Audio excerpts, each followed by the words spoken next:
This is my original solution for the binary counter that was written for the Raspberry Pi 4, but I've converted it to run on the Pico. Here we go.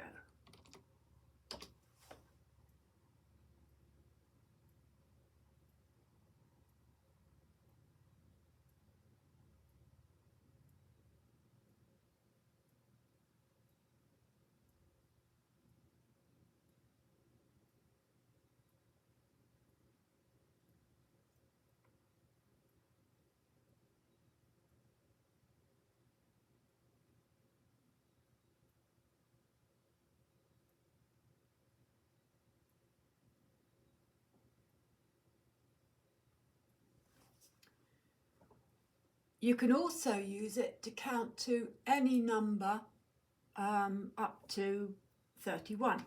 Therefore, we will try 11.